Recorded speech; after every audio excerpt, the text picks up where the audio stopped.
Na aula passada falamos sobre as intervenções psicopedagógicas nos processos de aprendizagem individuais e coletivos. Para a gente passar por esse tema, eu me utilizei da pedagogia diferenciada do Philippe Perrenot, né? E através dessa pedagogia diferenciada, a gente foi estabelecendo uma série de estratégias, né, que podem ser usadas no cotidiano da sala de aula para promover essa aprendizagem tão almejada, né? Então, a gente viu, né, alguns itens aqui, passamos pelo contrato didático, pelas situações diversificadas, né, e por uma nova posição que o professor vai estar ocupando nesse dia a dia da sala de aula.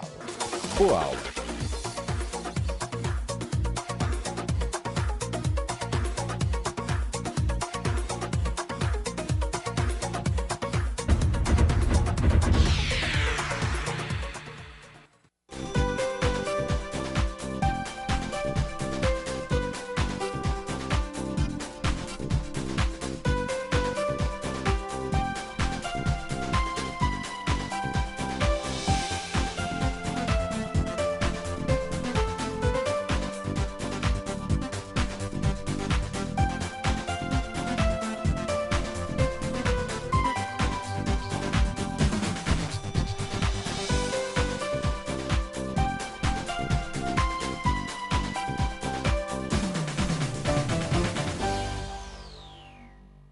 Olá, pessoal! O tema da nossa aula hoje é inclusão escolar, dissonância entre teoria e prática. Então, nós vamos aprofundar um pouquinho mais o que é a inclusão, lembrando sempre da relevância da discussão sobre a inclusão. Hoje é uma discussão que se coloca, que se faz presente, da qual a gente não tem como fugir. Então, diante disso, vamos pensar um pouco como se pode coordenar melhor as ações para que isso aconteça. E a primeira ideia é de que, para que aconteça a inclusão, é preciso que se envolvam diversos atores que fazem parte desse processo. Professores, alunos, a escola, a comunidade como um todo.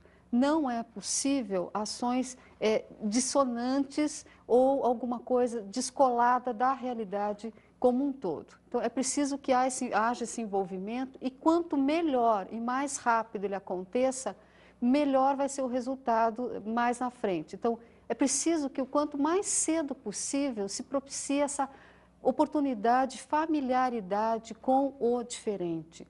Então, por quê? Essa troca só vem a acrescentar para todas essas pessoas envolvidas. Então, essa familiaridade com grupos diferentes é melhor para todos e não só para os portadores de necessidades educacionais especiais.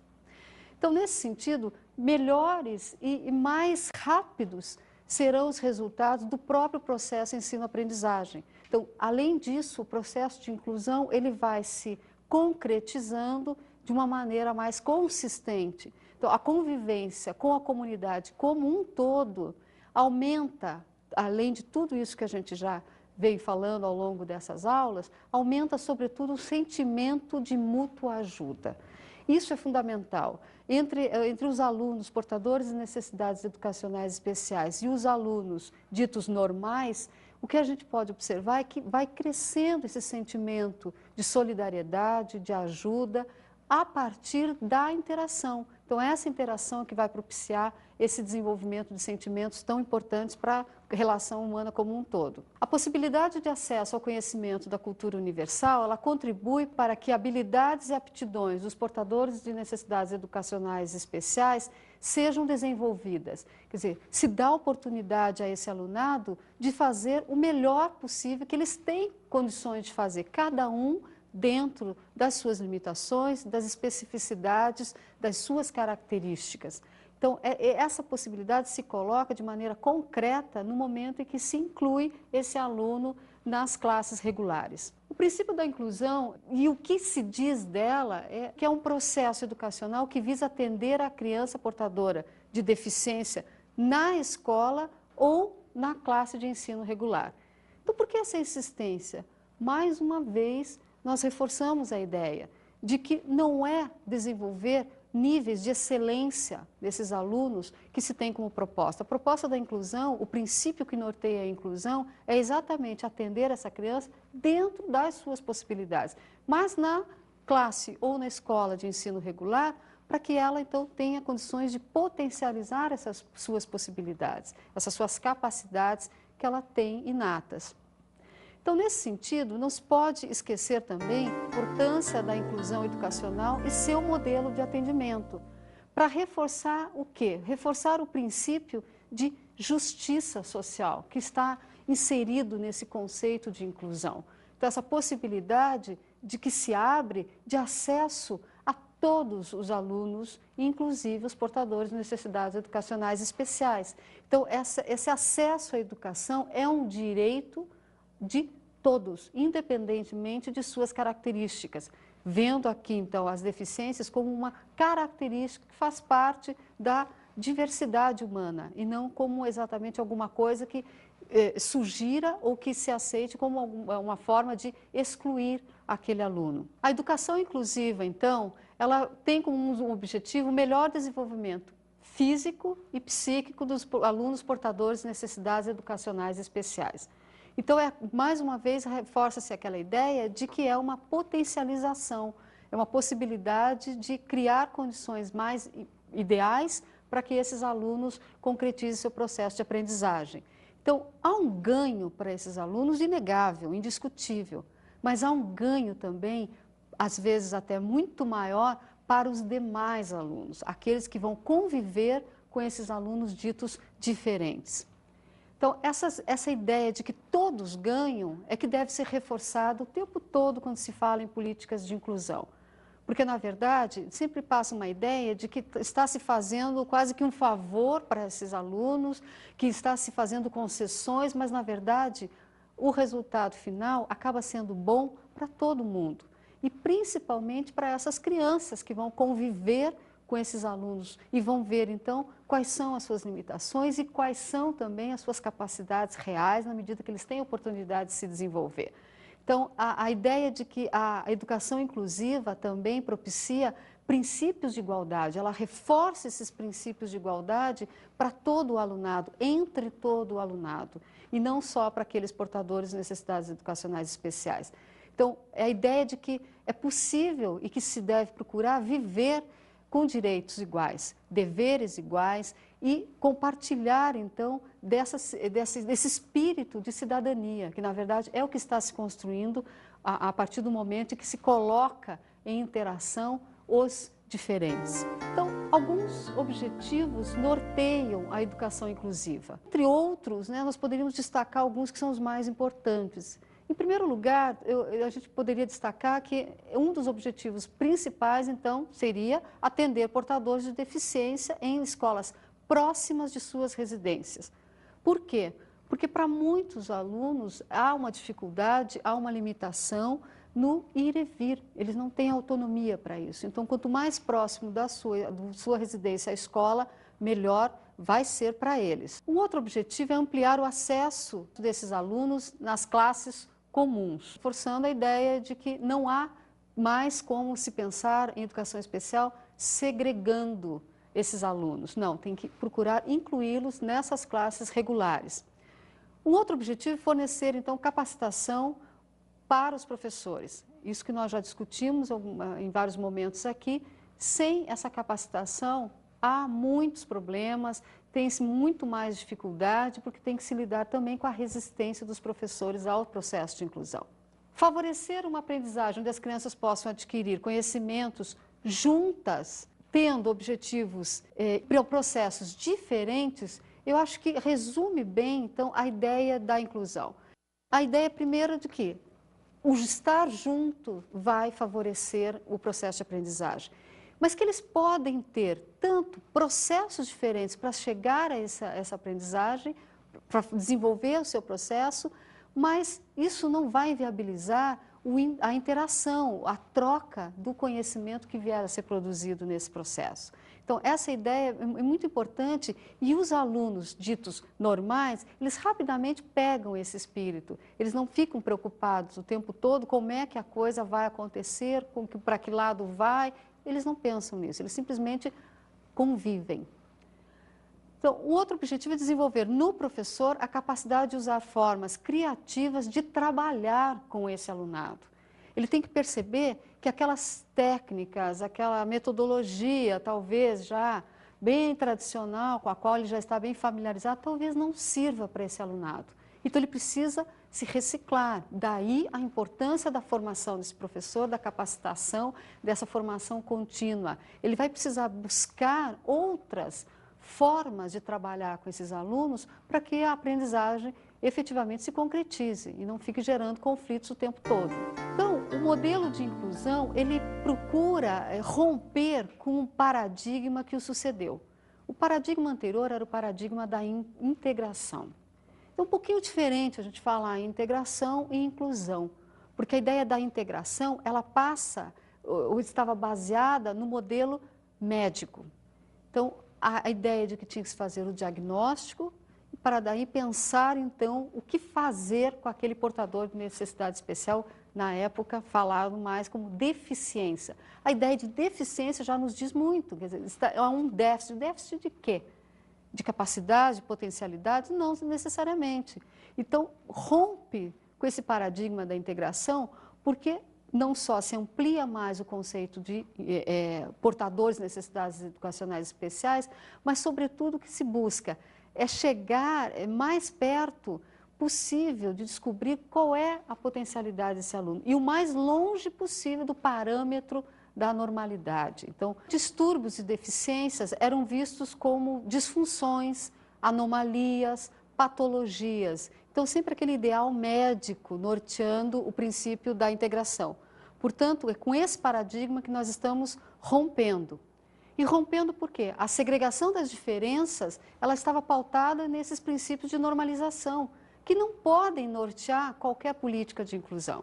Então, daí a mudança para o paradigma da inclusão, né? Que vai estar mais preparado aquele que está mais perto do parâmetro da normalidade. Não, não é assim. Então, a ideia da inclusão é exatamente o oposto.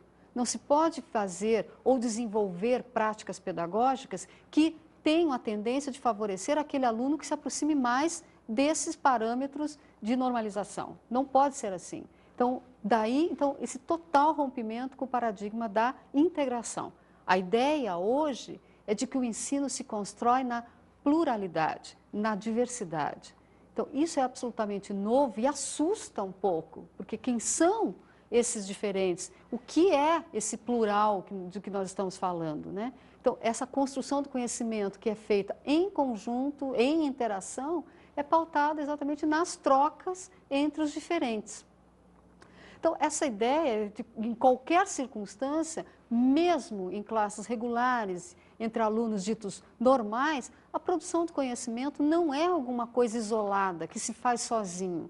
Então, nem nesses casos. Quando se fala em educação especial, mais ainda. Então, o que tem que se pensar, o que a gente não pode perder de vista, é que esse conhecimento é um processo de construção coletivo. Então, daí a importância dessas trocas e o processo de aprendizagem se funde, então, com a interação. São duas coisas que vão caminhar juntas o tempo todo. E a ideia de que é uma forma que vai contribuir para, de alguma maneira, dar um ganho real para a vida, para todos os alunos. Então, torna essa produção de conhecimento e o próprio conhecimento mais significativo para todos. Então, temos vários exemplos já de algumas ações, algumas experiências feitas em vários lugares. Vamos ouvir um pouquinho o texto que vem a seguir, prestem bem atenção, é exatamente um relato de uma pesquisa que foi, então, aprofundar um pouquinho mais essa questão. Vamos ouvir. Pesquisa realizada em 13 escolas municipais do Rio de Janeiro que receberam alunos com paralisia cerebral. Constata-se que, apesar do processo de inclusão se encontrar presente na escola, ainda existem profissionais que não acreditam neste processo por motivos diferentes, preferindo muitas vezes não se comprometerem com o trabalho de inclusão, até porque acreditam que o atendimento em separado é o melhor caminho, mantendo-se assim a visão de ensino segregado. A realidade necessidade da inclusão, mesmo garantida por lei, ainda não se consolidou da forma desejada. Isso nós estamos insistindo nessa ideia. Por quê? Em grande parte porque há necessidade por parte dos professores de adaptação ao novo processo. Então, uma ideia de que esse novo olhar que eles precisam ter, inclusive, sobre os portadores de necessidades educacionais especiais. Então, a partir desse novo olhar do professor, talvez todo o encaminhamento dos procedimentos necessários para a inclusão se efetive de uma maneira mais concreta e mais rápida. Então, é preciso fazer uma revisão de conceitos e preconceitos para um trabalho de qualidade, para que todos esses grupos, dentro das suas especificidades, possam ser privilegiados, não sejam mais segregados à margem do processo educacional como um todo. Então, a ideia da inclusão, ela é uma prática, a ideia de que ela é efetivamente uma prática que precisa, exige de todos nós, da comunidade, de todos os atores envolvidos, muito mais solidariedade do que críticas nesse momento. As críticas são reais, são efetivas, são concretas, mas deve-se tentar buscar, então, um pouquinho mais de solidariedade para com todos esses envolvidos, tentando perceber, então, quais as dificuldades de cada um deles nesse sentido. Então, vamos ouvir o depoimento de professores que trabalham ou trabalharam em algum momento com portadores de necessidades educacionais especiais, sobretudo com paralisia cerebral. Vamos escutar. Eles convivem, eles interagem, eles trocam experiências, né? Essas classes que têm alunos inclusos têm que ter uma preparação especial do professor, né? Um acompanhamento com alguns especialistas até da área para que haja benefício, né? Tanto quanto que o professor cresça com os alunos, quanto o aluno, né? Possa trabalhar com os alunos, né? De maneira satisfatória, né? Portadora de deficiência, seja qual for a sua deficiência, ela precisa ser incluída no meio das outras crianças ditas normais, né? Para que ela possa interagir, que ela possa se socializar. E eu acho assim que não tem uma estrutura ainda totalmente adequada para, assim, uma inclusão total nas escolas. Tem que dar uma capacitação para o professor, seja o tipo de deficiência, né, que a criança tiver. Para mim foi uma experiência nova. Mas foi gratificante também, porque o relacionamento que a gente tem com a criança é muito boa. Então a gente tem que fazer um trabalho de conquista. E foi o que eu tentei fazer com ele, né? Graças a Deus consegui, me dei bem. E é o que eu estou tentando fazer até agora, né? Ainda a gente não tem apoio, estrutura física, profissionais especializados. Nós, professores, precisamos de uma capacitação. Porque se nós não tivermos um preparo para trabalhar com esse tipo de criança, aí nós vamos encontrar essa dificuldade dentro da sala de aula. Eu acho que tem futuro a inclusão, a partir do momento que pensem que o professor precisa de amparo para trabalhar com esse tipo de aluno. Então, vejam, há uma conscientização, uma percepção de que alguma coisa muda efetivamente com a inclusão desses alunos especiais.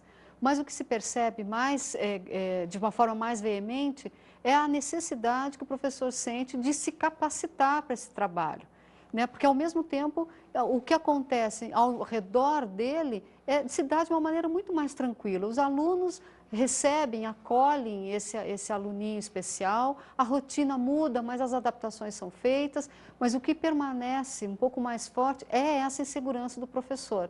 Daí, então, a gente insistir para que se busque essa formação continuada. Vamos para o intervalo, depois a gente volta.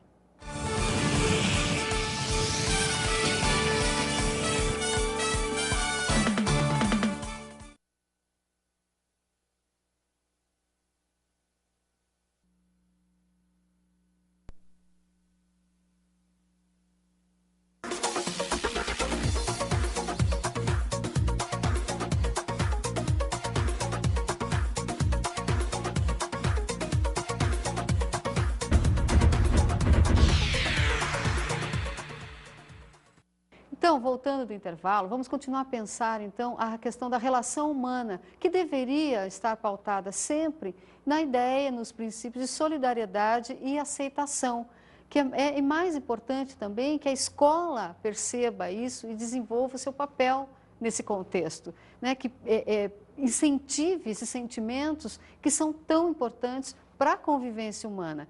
Então, a presença desses alunos portadores de necessidades especiais, sobretudo com paralisia cerebral, eles acabam gerando uma nova até percepção, uma nova postura dos demais alunos diante da vida. Então, há um avanço muito grande nessa possibilidade de se ampliar a tolerância, a capacidade de cooperação, que é o que a gente percebe entre as crianças no dia a dia. E os professores, entretanto, eles enfatizam várias dificuldades, mas, sobretudo, pontuam 2 problemas que, segundo eles, seriam as maiores dificuldades para lidar com alunos, sobretudo com paralisia cerebral. Então, seriam problemas muito específicos, mas ligados a 2 setores muito diferentes. Um seriam os problemas estruturais e outros problemas ligados mais aos alunos. E os problemas causados pelas peculiaridades dos alunos, eles são reais, não se pode negar. Entretanto, para todos eles, há condições de a gente buscar fazer adaptações, buscar alternativas para resolvê-los. O que não dá é para aceitar que o professor não esteja trabalhando com esses portadores de necessidades especiais sob o argumento de que há dificuldades. As dificuldades existem, mas deve-se buscar superá-las. Então, não se pode aceitar, né? Porque por mais que ele não tenha naturalidade para lidar com esses alunos, para tratar dessa questão, ele deve procurar pensar como superar isso, que recursos ele pode ter e tem efetivamente para melhorar esse trabalho, melhorar a qualidade desse contato com esses alunos. Mas devemos ter algumas preocupações, falta de entendimento do processo de inclusão.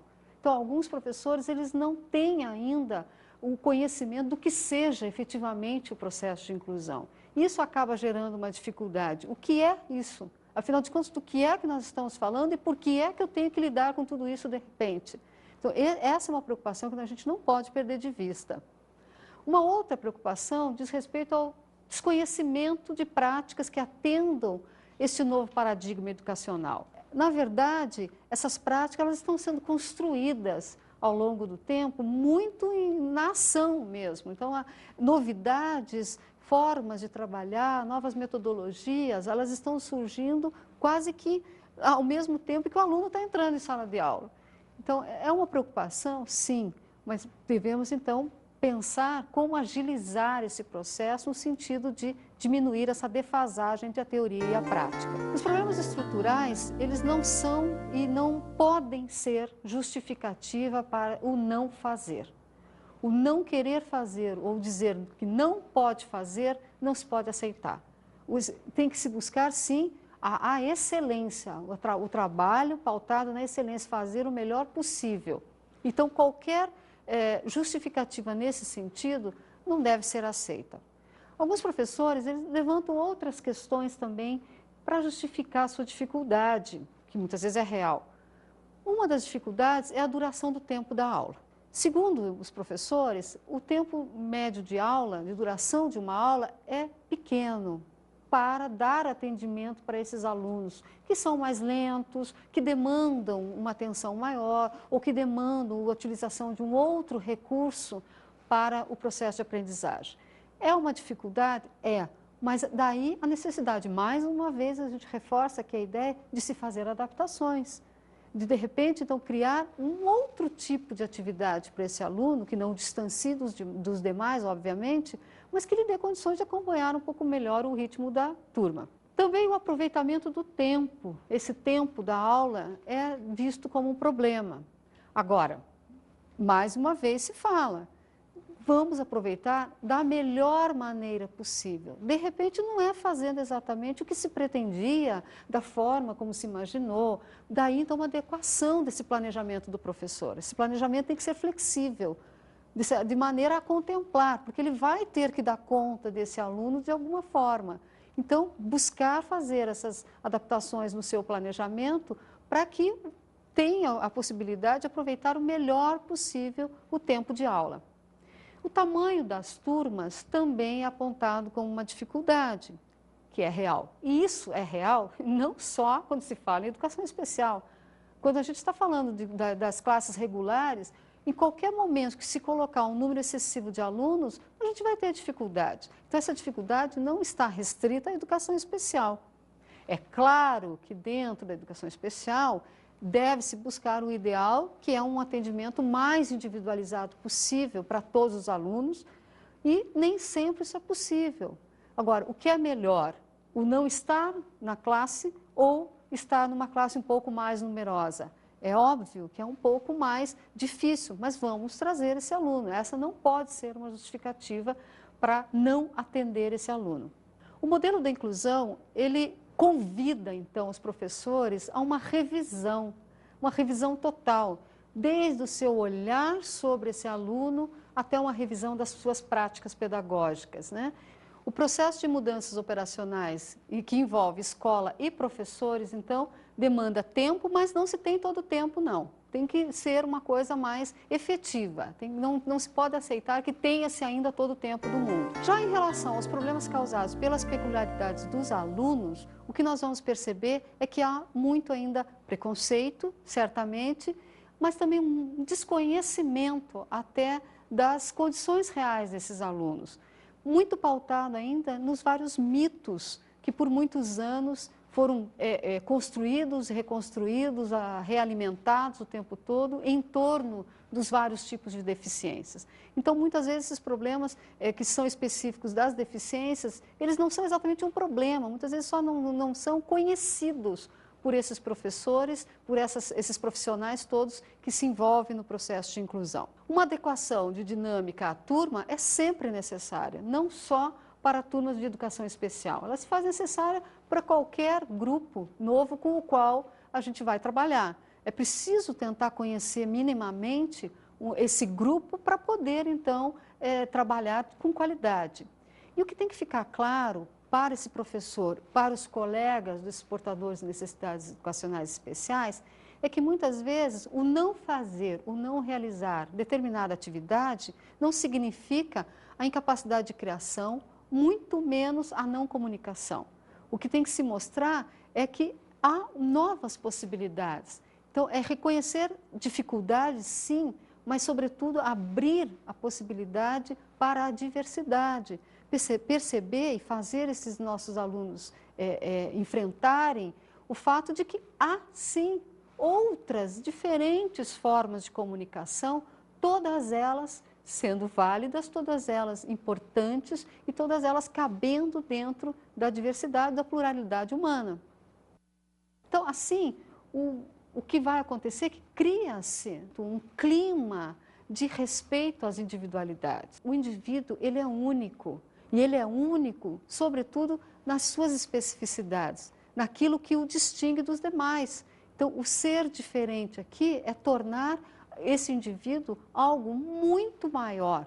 E isso que as nossas crianças percebem rapidamente. Eles aceitam, eles incorporam esse diferente muito mais rápido do que, às vezes, o próprio professor que está conduzindo todas aquelas atividades e que muitas vezes está receoso do ritmo, do processo de desenvolvimento, se o aluno vai conseguir, vai cumprir ou não, vai atingir os objetivos. Não é esse o caso. O que importa é que, nesse momento, está se passando uma cultura de solidariedade, de acolhimento e de receptividade ao outro. Existem argumentos a favor ou não da inclusão.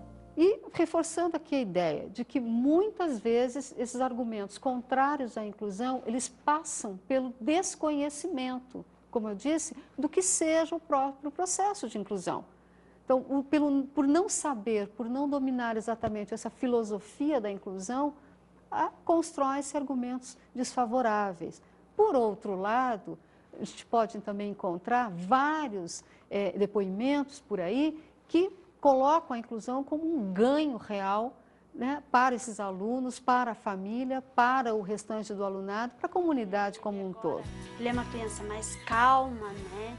Antes ele era assim um pouco nervoso, né? E ele tinha aquela dificuldade, ele tinha aquele medo que as pessoas não aceitassem ele. Ele se desenvolveu bastante. É uma criança que aprende, está indo bem na aula. Para mim foi uma vitória, né? O Ricardinho tá assim, a gente tá vendo que ele tá cada vez progredindo mais, né? Tá avançando cada vez mais, tá ficando mais inteligente, tá aprendendo mais as coisas. E ele adora ir para a escola. Ele gosta muito da professora, né? Eles se entendem bem os dois. A escola é que tipo, a escola fosse assim, que nem se ela segurasse minha mão, sabe? É lá na escola que a gente acha força, né? Pra conseguir.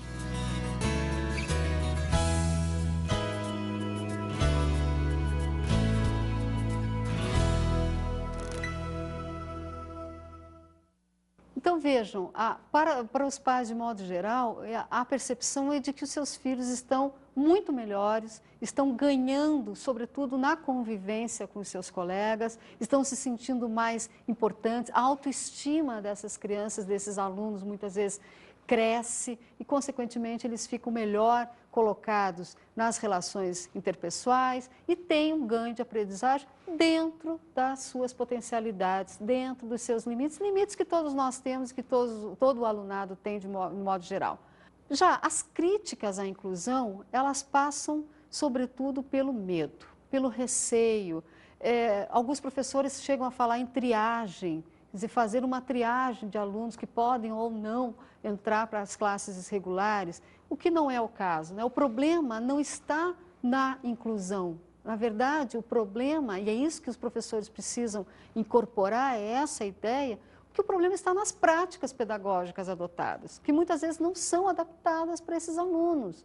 Então, essa revisão de metodologia e de práticas de ensino, ela se faz urgente. Daí, talvez, as críticas, à medida que a prática mostrar que a teoria é possível, essas críticas diminuam. Então, para que se realize a inclusão escolar, é preciso que haja uma constante troca de informações entre a família do aluno, entre a escola e a comunidade. Então, essa troca é que vai propiciar ajustes, correções, o diálogo, na verdade, é que vai pautar a educação inclusiva. Sem o diálogo, não há possibilidade de se efetivar uma prática que comprove, que confirme aquela escola que se pretende ser democrática, justa e, sobretudo, que efetive esse processo de inclusão. Então, quando se fala em educação inclusiva, trabalho de capacitação para os professores e, sobretudo, como nós já falamos aqui, para aqueles que já estão em sala de aula, que estão tendo os alunos portadores de necessidades educacionais especiais entrando nas suas salas sem saber muito bem o que fazer com eles. Então, essa capacitação, ela é urgente e ela vai colaborar para diminuir essa dissonância entre a teoria e a prática. Então, o que se pode pensar também é que dentro dessa nova lógica do modelo econômico neoliberal, a vida desses portadores de necessidades especiais, de algum tipo de deficiência, ela se torna mais difícil. Essa lógica que é pautada no sucesso, no desenvolvimento, na lógica de mercado, ela muitas vezes cria muitas dificuldades para esses portadores de necessidades especiais. Então, torna a vida deles muito mais difícil e há a exigência ainda maior, então, de um maior empenho dos governos para tentar diminuir essas dificuldades. Porque não se pode perder de vista a ideia maior de que está lá prevista na Declaração de Salamanca que a inclusão diz respeito não só aos portadores de necessidades educacionais especiais, mas também àqueles excluídos social e economicamente. E essa lógica do mercado neoliberal, essa lógica neoliberal, ela é perversa nesse sentido. Então, buscar diminuir a exclusão é um caminho a mais para se caminhar rumo à inclusão escolar também. Então, essa inclusão escolar ela não está descolada dessa realidade como um todo, essa realidade econômica de cada país, de cada região, para dar conta. O que não se pode negar é o direito desses educandos, desse alunado, de terem acesso à educação.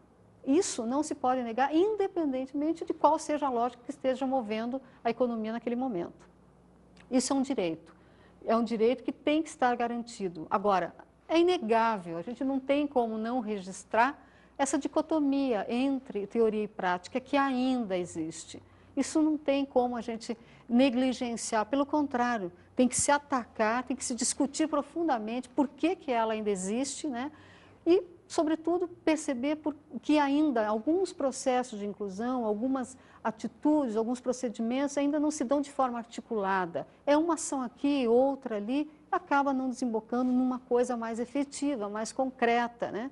E, sobretudo, a percepção dos professores que é preciso mudar a consciência sobre isso, a consciência de quem sejam esses alunos, e não esquecer os princípios norteadores da educação inclusiva, que precisam ser mais discutidos, precisam ser aprofundados o tempo todo. É uma discussão que diz respeito à sociedade como um todo, à sociedade organizada, à sociedade civil, que tem que participar, assim como as políticas públicas têm que estar pautadas nesses princípios que norteiam a ideia de inclusão.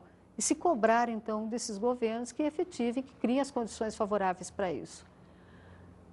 Então, políticas que visam ultrapassar esse ceticismo que tomou conta da educação nos últimos anos, elas se fazem mais urgentes do que nunca.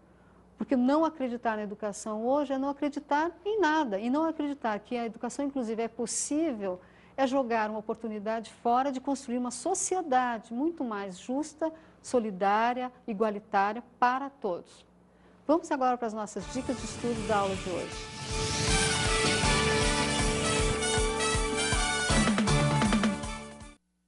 A dica de estudo da aula de hoje diz respeito à Declaração de Salamanca. Nós estamos falando muito desse documento, mas vocês já tiveram a oportunidade de vê-lo? Já procuraram conhecer, ver exatamente o que diz a declaração?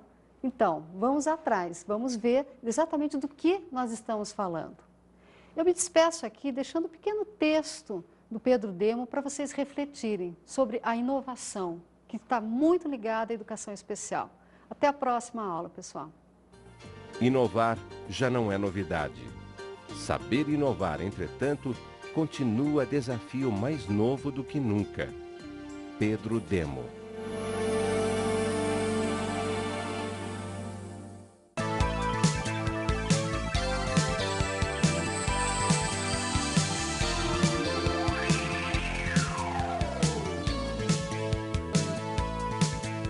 A inclusão escolar, dissonâncias entre teoria e prática foi o tema desta aula. A professora Solange nos falou sobre a importância da inclusão educacional e seu modelo de atendimento.